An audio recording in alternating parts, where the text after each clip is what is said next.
excited. Yes, truly I am very happy and excited to be in this institution today, trying to share what knowledge I have received for past few years now, and which has helped me a lot in my life. So I'd like to, I will try to share as much as possible. We are already running overboard with the time, and I was told that there is test also coming after this session. So I'll try to rush through without wasting much of your time and start with the seminar. So what is the topic of the seminar today? So you're sounding like you are not very enthusiastic about achieving success. Please call it out loud. What is the topic? This way you are not going to get any success in life. Please, once again. Yeah. So that's much better. So how many of you want to be successful in life? Yeah, everybody? Sure. Every one of you want to be, or every one of us want to be successful in life. Okay? So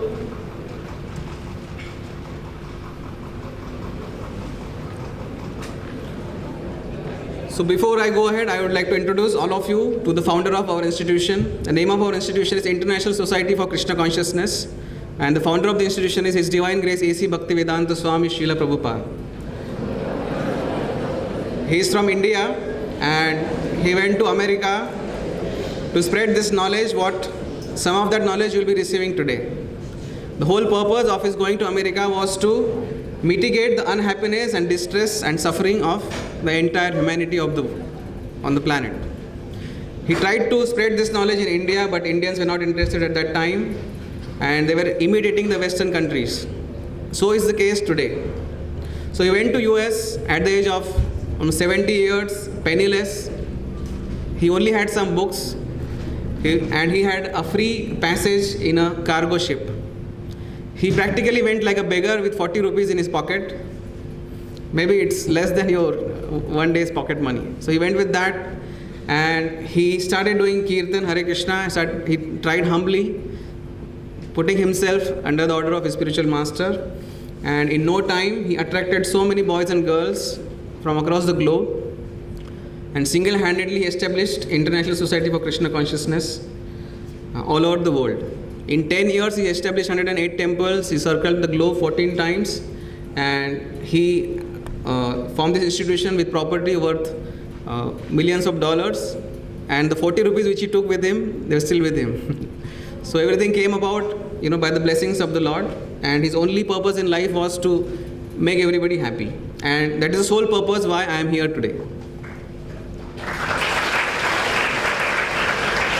So these are some of the statistics of our movement currently. We have 602 centers all over the world with 65 farm communities and eco-villages. We have around 75,000 initiated devotees and millions of followers. ISKCON has published 516 million books. 3 billion of plates have been distributed to poor and the needy, like there was a earthquake in Nepal just recently, so places like that, and also in Bombay. And there are devotees all over the world doing thousands of festivals, and there are some devotees walking lakhs and lakhs of, they have walked so far, lakhs and lakhs of kilometers, so many, almost all of the roads on this planet, to spread this message about life and make everyone happy.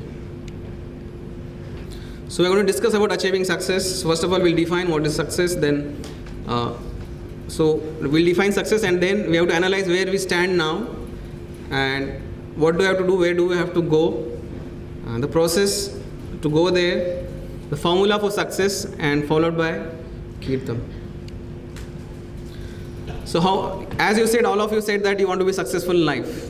So what do you mean by success? Can anybody say? What do you mean by success? Money. Yeah, money. For her, it means success means money, a lot of money. Any other answer? Achieving the goal, yeah. Her goal is money, yeah. When I'm grown up, I'm happy and satisfied with the life I live. That's good success. Yes. Okay. that's a good answer. Anything else?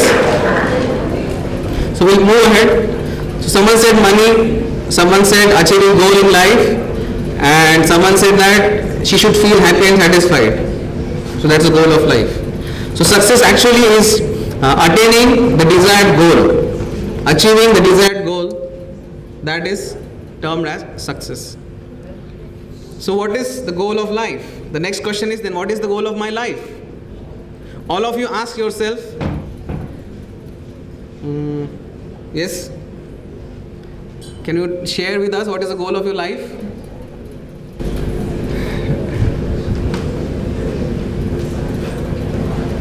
Yeah. Quick, tell me what is the goal of your life? You don't know, not decided. Yes, you. Yeah. Yes, tell me what is the goal of your life? Not decided. See, and that is true for almost 80 to 85 to 90% of all of us. I am sure of that because when I was also like one of you at one stage in life, and I've spoken to many grown-ups, professionals, teachers, artists from across the globe. When I ask this question to them, they don't know what is the goal of their life. Come on, we are humans. We should know what is the goal of our life. I mean, forgive me if I am blunt, but I am supposed to speak what is necessary and true. So only animals are the ones who don't know what is the goal of life. They just get out of their nest, hunt for food, go back at home, at night, rest, and next day again the same thing. That's what is happening with everyone across the globe right now. Everybody is rushing, house to office, office to house, some recreation in between, that's all. And they don't even know whether they are becoming happy, what is the goal of their life. I've met people who are 60 years old. They come to us and then say, I don't know, what I've done with my life. So we don't want that to happen to all of you. So that's why we are here today. So what is success? Is achieving desired goal, that is success. Now what are the different types of goals set up in the society? As one of you said, money, right? Bill Gates, education, all of you are interested. Some have inclination. Few days back I got a call from a lady. She said that she wants to do a PhD in Bhagavad Gita. So that's her inclination, that she wants, education. Then there is fame. All of you know Michael Jackson.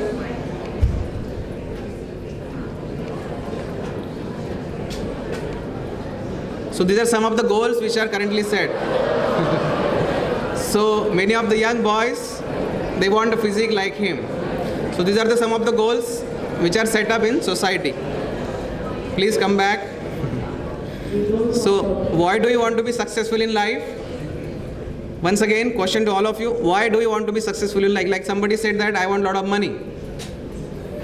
So why does she want a lot of money? Because she can do what she wants, which she thinks will give her happiness, right? Yeah. So actually we want to achieve, what is success? Success is achieving our goal. And goal we want to achieve because we think that if I fulfill that goal, I will be happy in life. So I can eat what I want to eat, sleeping,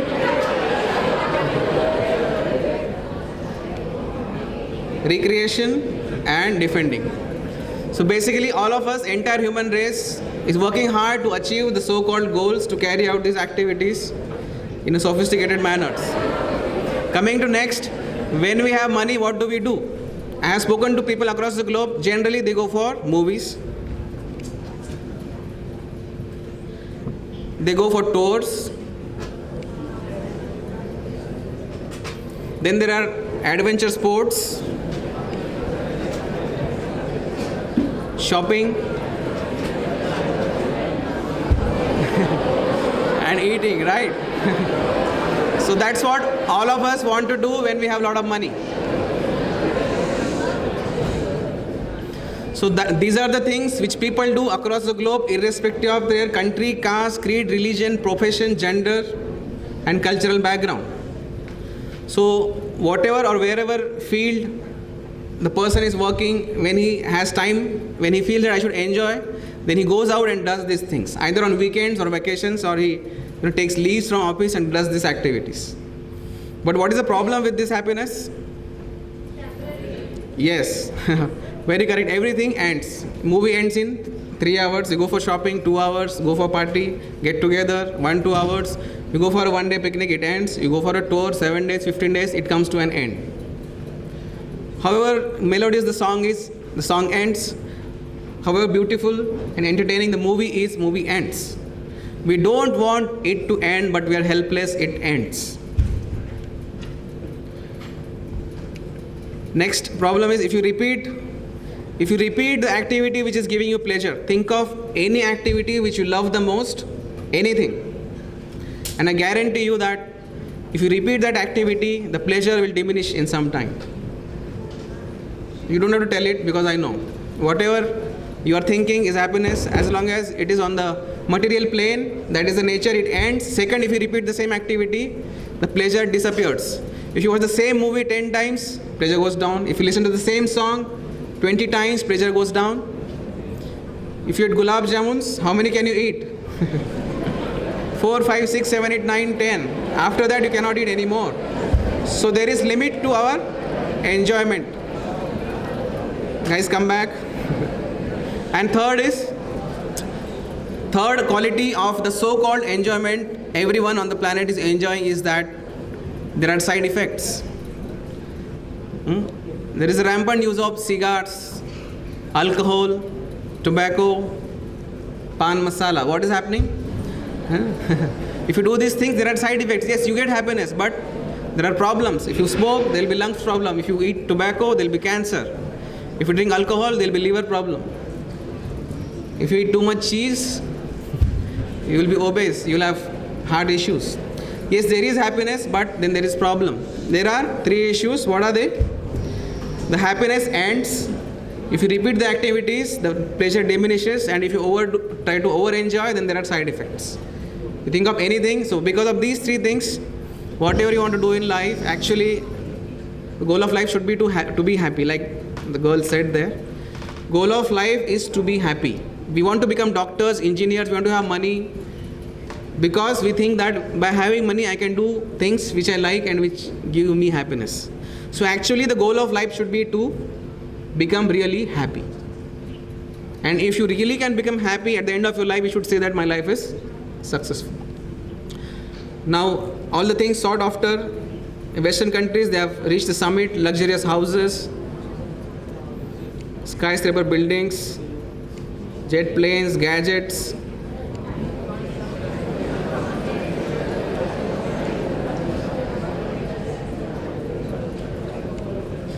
So what happiness means nowadays? Improved facilities for eating, sleeping, recreation and defense. That is our happiness is pertaining to.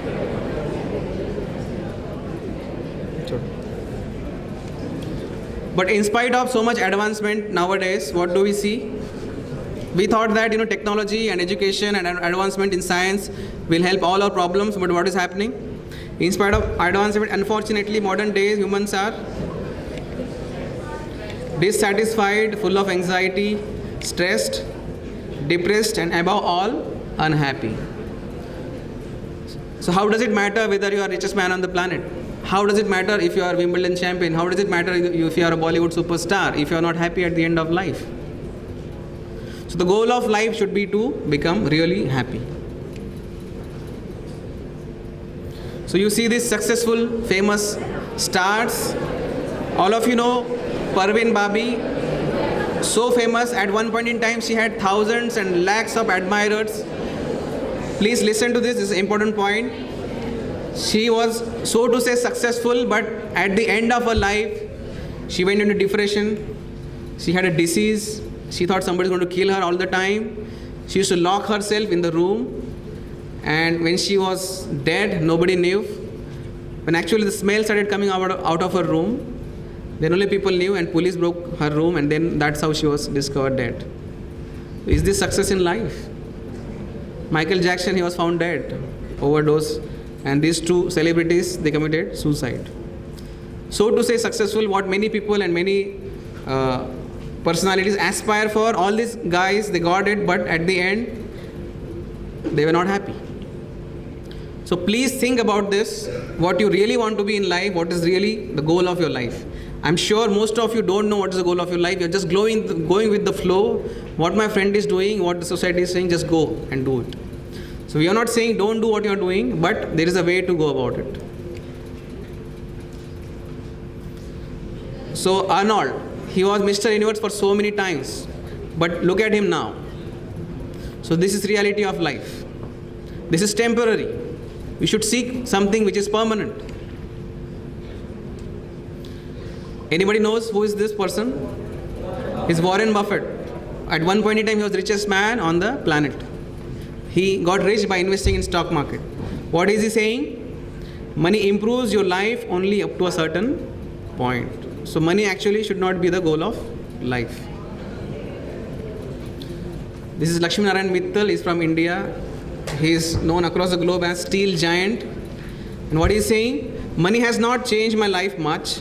I eat one breakfast, one lunch, and one dinner at the same time. I also have anxieties of my projects like any common man. So just rich guys telling us actually money does not change much in life. And money can't buy you happiness. So what is the current scenario we see? In spite of so much advancement, these things are on the rise in the society. Stress, anxiety, depression, dissatisfaction, diseases, accidents, robberies, suicides, terrorism, and riots. I guess yesterday there was some riot near Ahmedabad. So these things are on the rise. Then things which are diminishing in society: peace, harmony, mutual care and concern, brotherhood, cooperation, unity, values, and happiness. So we have seen, in spite of so much advancement, these things are true. So we have to analyze for our own self. If the positive things are decreasing and negative things are increasing, then in which direction are we moving? So we have to think about it. So how did it all happen? When the Britishers came, they did so to say market research in India, and the Lord Macaulay was the member of parliament in British, and he came to India and he did his research, and he said, I have traveled across the length and breadth of India and I have not seen one person who is a beggar. Now you go across the street, thousands of beggars. Who is a thief? Such wealth I have seen in this country, such high moral values, people of such caliber that I do not think we would ever conquer this country. He's talking about our India.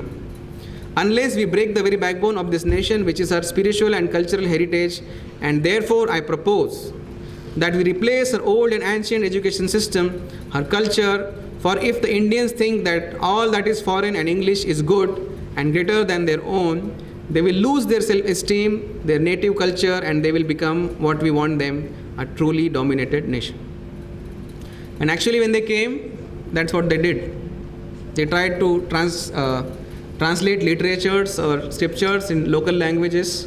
Without proper interpretation, people got confused, and then they started giving jobs to those who would learn English. That's how gradually people turned away from our Vedic education and got into this English education system, and gradually, situation became like it is today. Today, what is the situation in life? The paradox of our time in the history is that we have taller buildings but shorter tempers, wider freeways but narrower viewpoints. We spend more but we have less. We buy more but we enjoy less. We have bigger houses and smaller families, more conveniences but less time. We have more degrees but less sense, more experts yet more problems, more medicines but less wellness. We drink too much, smoke too much, spend too recklessly, laugh too little, drive too fast, get too angry, stay up too late, get up too tired, read too little, watch TV too much, and pray too seldom. Excuse me.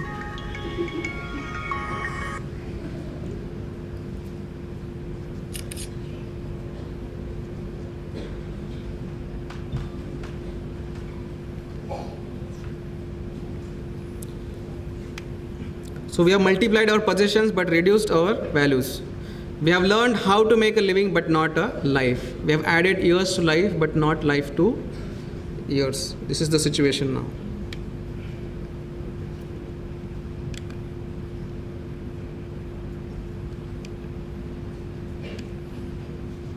So what is wrong? So we have been bombarded by information which programs us to do certain things in a certain way through media or society, and we tend to do those things, and in the process we are now in 9th and 10th standards and we don't know why we are living, what is the goal of our life. So actually the goal of life is to have happiness, which is by nature continuous, ever new and ever increasing. All of you agree with this? I don't have to ask you because I know. Everybody will agree with this. Irrespective of your country, caste, creed, religion, background, culture, this is the true fact of life. All of us, we want happiness in life. And what kind of happiness? Which is continuous. It means it will never end. It is ever new, ever fresh. It's not like gulab jamun. You eat 5 and you are done. And then it is ever increasing. This is what we want in life.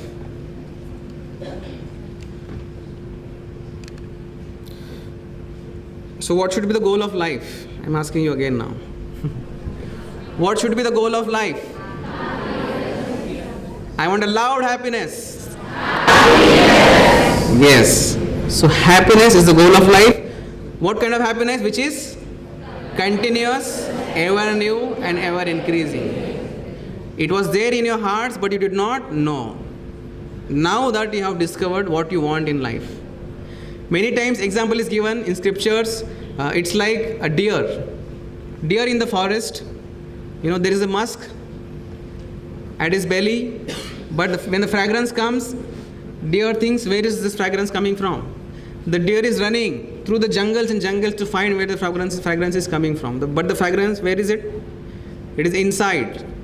Similarly, we are trying to find happiness, like I showed you the pictures, going to different places, vacations, bungee jumping, scuba diving, skydiving, and so many things, eating and alcohol and so many habits. But actually we don't become happy by seeking things which are outside. Like a deer, our happiness also lies within. So spirituality is the way. And there are many misconceptions about spirituality. Hopefully many of them will be clear. Though we don't have time, so I'll try to cover most of them. So spirituality is the way. So is spirituality based on myth? Because we say, Mahabharata, Ramayana, all this is mythology. Actually, it is not mythology, it is history. It was termed as mythology by the Westerners. It is actually history that Rama, the bridge which Lord Rama built, it is still there. If you go to Mathura Vrindavan, the place where Lord Krishna lived, that place is still there. Go to Dwarka, his palace is still there. It was shown on Discovery that the palace of Krishna is underwater. So everything is still there. It's not fiction. Like Harry Potter. Where is that school? We don't know. So this is completely true, perfectly true. So we have to go through a proper channel to actually properly understand this. So for acquiring knowledge, there is a process. So all of you are here in the school, acquiring knowledge through a process. So there are 3 ways to receive knowledge. Pratyaksha Praman, Anuman Praman and Shabda Praman. Pratyaksha means seeing is believing or understanding by our practical experience in life. That is what modern science says. Seeing is believing. What I can experience, I will believe that. If I cannot see or perceive, I will not believe. Anuman is based on our experience, we draw inference. So that is Anuman Praman. And then Shabda Praman is receiving through bona fide source, through oral reception. Now we'll look together at Pratyaksha Praman and Anuman Praman. Science says seeing is believing. But there is a problem. Our senses are not perfect. So if our senses are not, all of you know, whatever we design, let's say a scale, 15 centimeter scale, it's not perfect. There is precision error in the scale. If you design a weighing machine, there is precision error in weighing machine also. Why? Because our senses are actually not perfect. So if you design a telescope through our imperfect senses, that error is there in the telescope. Using the telescope, whatever research you will do, that also will not be perfect. Because the telescope itself had a defect. All of you can see this image. This image is stationary or moving?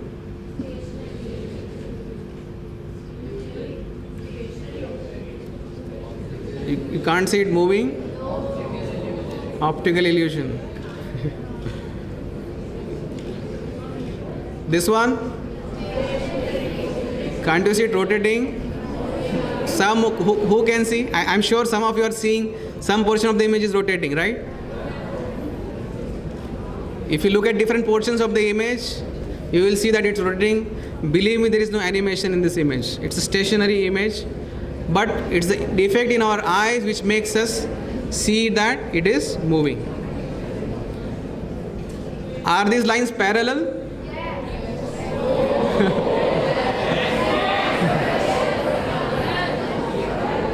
Actually, these lines are parallel. But just because of those blocks and the defect of our eyes, we see them as not parallel. So this is a practical proof. If you say seeing is believing, I have shown you that our eyes are not perfect. Similarly, ears can only hear a particular range. Tongue, orange if you eat after sugar, orange will taste sour. Same orange if you eat after lemon, it will taste sweet.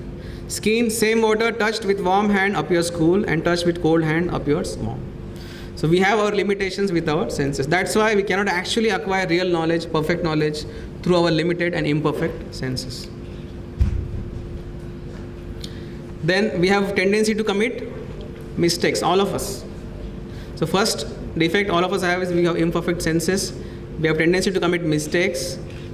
We have illusion because of our imperfect senses. And there is also tendency to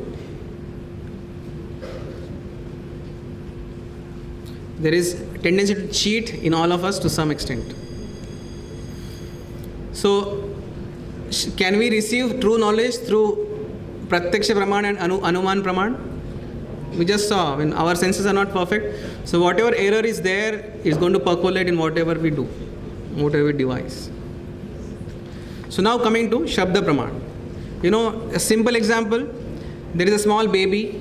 He sees candle for the first time in his life and he rushes to see and touch the candle. And his father is standing besides. Father is telling him, my dear son, don't do it. So that is like Shabda Praman, authority telling him, don't do it. If you do it, you will be burnt. You will suffer. But what the modern scientist child will say, no, seeing is believing. I don't believe all this. I will experience myself. What will happen? He'll get burnt. So like that, lot of money is wasted on doing research and in the end they find the same thing. Like speed of light and so many things, they are already given in scriptures. The distance between sun and earth, that is already given in scriptures, and scientists, after spending millions and millions of dollars and rupees, they have found the same. Like cow dung, it is mentioned in scriptures, it has antiseptic properties. Many of the diseases will stay away from the house if it is used. And scientists, after much research, they have also found the same thing, but they have lost so much time and energy and money. So Shabda Praman is the knowledge which is coming from the right source, originating from God. So how many of you believe in God?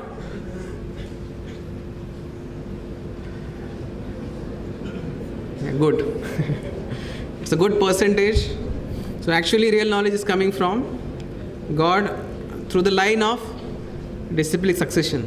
So all the bona fide religions on this planet, Quran, Bible, they have Bhagavad Gita, they have this real knowledge. So we are supposed to understand that, and along with our profession, we should implement that in our life. Then only we can actually become truly happy. So our movement comes in this disciplic succession which is mentioned to you. Initially all the knowledge comes from Supreme God. We believe Krishna, he gave that knowledge to Brahma, then he gave this knowledge to Narada Muni, Chaitanya Mahaprabhu 500 years back, and then it came to Srila Prabhupada, who is founder of ISKCON, and now it is coming to all of us. So in this way, whatever knowledge is given is coming as it is. So does God really exist? Most of you believe, so we'll see quickly. We see wonderful creations around us, right? How many of you can paint this bird? Who can 100% as it is paint this painting, recreate this painting? There is one creator sitting there, but can you create this bird? Can you create this bird live? No. So for this painting, just to paint this bird, it's not possible. But God has created. You look at this beautiful fruits. God has created. All, if you look at this, our body, all the modern science is there in our body. You know, Vishwanathan Anand has defeated supercomputer many times in playing chess. Our system is much more faster than the supercomputer present on the planet. Our memory, you know, unlimited terabytes. It stores everything in true color, high definition, ultra high definition. Whatever you see from childhood till you die, everything is there stored. So whatever latest advancements or knowledge we have about science, everything and more than that is already there in our body. Mechanical engineering, circulatory system, respiratory system, biology, chemistry, everything is already there. You see this flower? So this is a painting. There is a creator to this painting. These are flowers. So then, like that, there is an artist to the art. Similarly, there is creator to the creation. Satellite, all of you know, whatever we see on our television is through the broadcast which we receive from the satellite. The satellite is actually in the space, and to launch and maintain it, there are hundreds of people needed and crores of rupees. Just to maintain a single satellite, so much monitoring, so many scientists, so many critical parameters are to be maintained day and night, 24 hours. Just to maintain a small satellite. Earth, you know, huge. It's huge.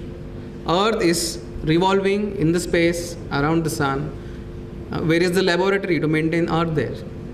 Where are the scientists who are trying to maintain? Nobody is doing anything, but automatically such a huge planet is being maintained in its orbit. Look at the mass. Look at the speed. 1 lakh kilometers per hour. All of us are at this point moving at the speed of 1 lakh kilometers per hour. All of us.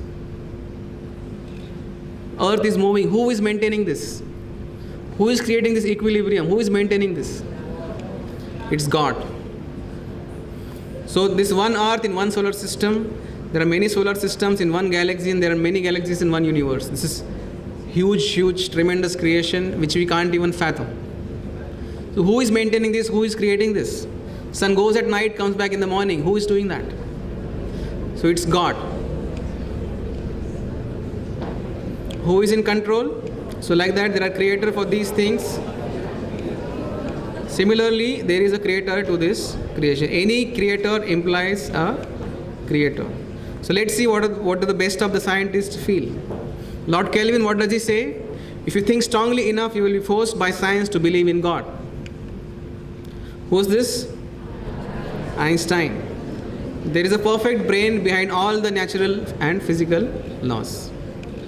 These great scientists are telling us, Newton used to refer to Bhagavad Gita, Einstein used to read Bhagavad Gita.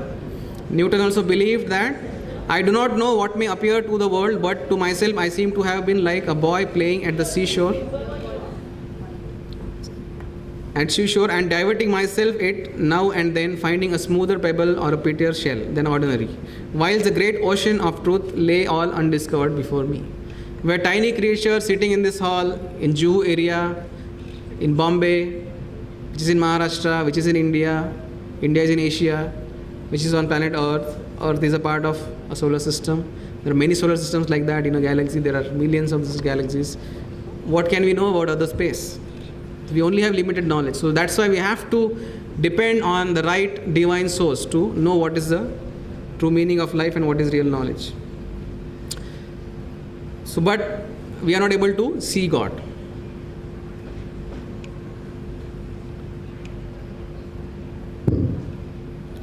Can you see the thread in this necklace?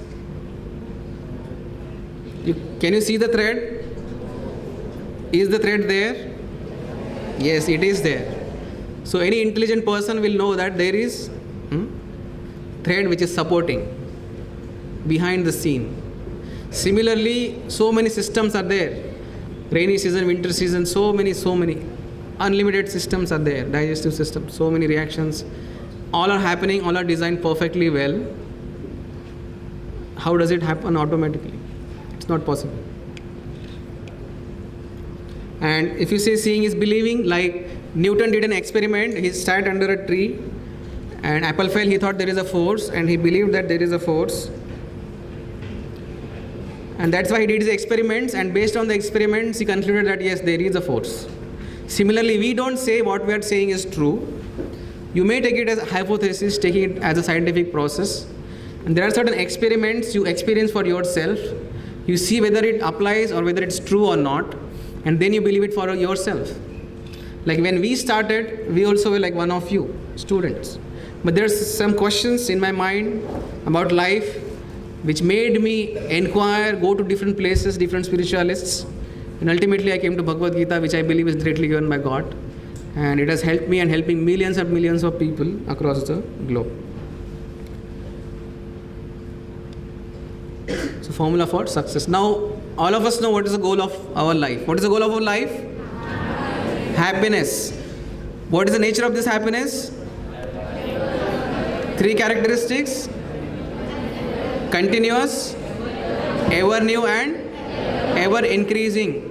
So what is this happiness? This happiness is actually spiritual happiness. Where is it? It is in the heart. And the process to uncover it, it will come very soon. So coming to the formula for success. So our scriptures have knowledge about all the fields. So this is a shloka which comes in Nectar of Instruction or Upadeshamrita, which says Utsaha Nishayat Dhairyat Tattat Karma Pravartanat Sangatyagat Sato Vritte Shadbir Bhakti Prasiddhati. So these are the ingredients of our success. Enthusiasm. Be enthusiastic in pursuing your goal. Now your goal is happiness. You should be enthusiastic to really become happy in this life. Determination. Be determined to achieve success. Patience. Be patient as success may take time. Duty. Be dutiful towards your goal. No matter what happens in your life, every day you should take a step towards your goal. This applies to every goal, whatever you said, in different aspects or parts of life. It may be health, it may be education, it may be wealth, it may be family, it may be, your own hobbies or interests. Sangatyaga, give up bad association and distractions. So we have to stay away from people who will distract us and whose goal is not in line with our own goal. Satovritti, following the instructions of guru or a guide. In every field, if you want to learn music, you need a mentor or guide. So if you want to excel in that field, please follow whatever he is saying. If you want to excel in your profession, have a role model, get in touch with him, take guidance from him and succeed in that field. But it is absolutely necessary, otherwise you'll end up wasting a lot of time, a lot of money and maybe whole life, and you'll end up nowhere. And ultimately, the goal of life is spiritual, so we must have a spiritual guide in our life. With that help, we can actually become happy and satisfied, attaining other goals also which we have set in different aspects of life. So scriptural references. So now I am coming to the point, we decided our goal now, the goal of life is to become happy. Nature of that happiness is continuous, ever new and ever increasing. That happiness is actually spiritual happiness, which lies where? In the heart. You search anywhere outside, you will not find. And the process to uncover or experience that real happiness is given in all the scriptures, that chanting the names of God. We chant the mantra Hare Krishna, Krishna Krishna, Hare Hare, Hare Ram, Ram Ram, Hare Hare. So there are many benefits associated with this mantra. So all the scriptures in this age, in current scenario, recommend that you should chant the names of God. So Kali Chaitanya Charitamrita, it said Hare Nam eva kevalam kalau nasteva gatir anyatha. So in this age of Kali, only the names of God, only the names of God can deliver us or solve all the problems in the society. We see corruption, pollution, terrorism, suicides, mental problem, depression, unhappiness, dissatisfaction, stress, anxiety. What is the solution to this? The solution to this is there in our spiritual literatures, holy books. And the simple process which is recommended today is just to chant the names. Not only in one scripture, but all the scriptures. So Lord Krishna is saying, out of all the sacrifices, I am the chanting of the holy name, Japa. So what people earlier used to do by going to meditation to different places like Himalaya, fasting, standing on one leg, all of that, you please believe you can get wherever you are, whatever you are doing. So you take any religion, any bona fide religion, the process recommended is remembering the Lord by repeating His name under the guidance of spiritual mentor. In Christianity it is called rosary, this is Islam, it is called tasbih. Buddhism, they also chant, we also chant. So actually there is no contradiction in any of the bona fide religions. These contradictions, because all these bona fide religions are coming from God. Can God be two? Can there be two gods? Can there be two supreme personalities? No. If A claims that he is supreme and B turns out to be supreme, then A is no more supreme, because now B is supreme. So similarly, God cannot be two. My friends, God is one. All the religions, they refer to one God. They may refer to Him with different names, and actually there is hardly any conflict in our religions. The message is same, the process prescribed, that is also same. It is chanting the names of God. If you can take out some time every day to chant the mantra, the names of God, it will help you in every aspect of your life. And if you think that by chanting this mantra I'll give up my education and I'll be misdirected in life or frustrated in life, this is an example for all of you and all of us. Anybody knows who is this person? How many of you know Ford Motors? Ford Fiesta, Ford Icon, Ford Endeavour? Everyone. He's the owner of Ford Motors. The cars manufactured by his company practically run on every road on the planet. But he's a member of our society. He's actually a bona fide disciple of our founder, and he's practicing the science of Krishna consciousness, spirituality for last 40 years almost, 50 years, 40, 50 years. And he's happy in life, satisfied in life. He's still running an empire, Ford Motors. So spirituality does not in any way, hamper your growth in whatever field you want to do. In fact, it helps you to do more, because by chanting the names, your concentration improves. Bad things in your mind which are like deterrents and distractions, they go away. Diseases go away, you become healthy, your concentration goes up, your determination goes up. Actually, it's a scientific process, and in due course of time, you will be able to achieve all the material goals, as well as in the end of your life, you can really become completely happy and spiritual bliss. So this is actually a goal of life, to be happy in every aspect, but that guidance we have to take from our scriptures, which is coming from Shabda Praman. So here you see devotees in different parts of the world. They are participating in this kirtans of Hare Krishna Mahamantra and holding, as I said in the beginning, thousands and thousands of festivals. It's appealing to every nook and corner, people of all the walks of life, Africa, Kenya, Nigeria, Nepal, Bhutan, America. You name the country, you name the cities, they are appreciating. If you follow the right process in a right way and the right guidance, certainly you'll get results. And these people are finding happiness, because Western world is totally confused and puzzled. They don't know what to do. They have all the modern amenities, still they are not happy. Because as long as we search happiness outside, we can never actually become happy. So you have to search within, and the process is to remove all the negativities from our heart, like Kam, Krodh, Lobh, Moh, Mad, Matsarya. And the process is to chant the names of God, which are completely pure. Like if you put iron in fire, what happens? It becomes like fire. Similarly, when we remember God, we take His names, then we are actually associating with God. Then our negativities go away and we acquire positive qualities, and ultimately we become pure and happy. So our advice is that take shelter of representative of the Lord, chant Hare Krishna and be happy. Thank you very much.